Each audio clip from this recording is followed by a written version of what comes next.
Hello again, guys, and welcome again. I'm excited about this is lesson number 2, skiing to networking, and this is a big one. This one has been a challenge for me for most of my life, to be quite candid, because it involves comparison and guilt.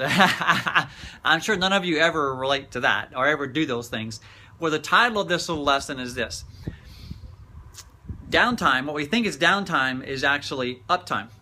It's okay. Our downtime is uptime, and here's how it applies to. Here's the lesson tied to my ski journey. Many of you know, maybe many of you don't, but I used to compete in my younger adult life, running and then triathlons, and then I ended up on the U.S. ski archery team, which is archery, combining archery and Nordic skiing. Had a blast with it, but I was prone, imagine that, to overtrain. Most of us overachievers, if you're watching this video, you're probably prone to this too. So I was prone to being Mr. Much More. I would think that my downtime or recovery time, I would feel guilty about that, or I'd compare myself to this person over here who was training that day, and I wasn't doing it. I should be out there. So I would tend to train and get to a certain level, and because my body didn't have enough recovery time, my body would tear down and break down easily. I would get ill or sick, had to stop competing. I had a longer recovery time before I would rebuild again and get back to my training or competing. It was a vicious cycle. And 20 years ago, it got to the point where I had done it so much, my body just shut down and I had to stop competing. So I didn't really embrace the fact that my downtime was my uptime. I needed to do that.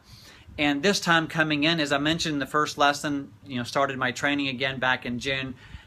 Due to my age, travel schedule, other demands, life, family, everything, I'm much more aware now that I either take the downtime and the recovery time, or it will demand it. And when life demands recovery time, it typically shuts us down, and for a much longer time frame than when we take it voluntarily. We recover and recharge, and then we come back fresh, and we get to higher levels, and we can maintain that, level of proficiency or productivity, whether it be in our sports or our business, much longer.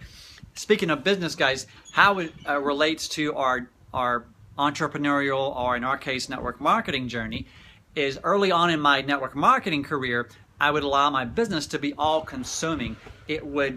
I didn't turn the phone off. I had no downtime, no date nights, etc. So it was 24/7, and I would get stale frequently and easily, and get basically burn out, which we did for a number of years. So this time going in, we made a point to carve out the downtime, set aside the time to turn the phone off, to have your off time, to have your date nights, your recharge time. Otherwise, life will demand it, and you will become stale, frustrated, impatient, and you can tell when you are. And so my point in this lesson number 2 is your recovery and recharge time is actually uptime. Take it voluntarily, small recovery time, or life will demand it, and you'll be down much longer. Have an amazing day. You deserve it. Remember, downtime is uptime. Take care. Bye-bye.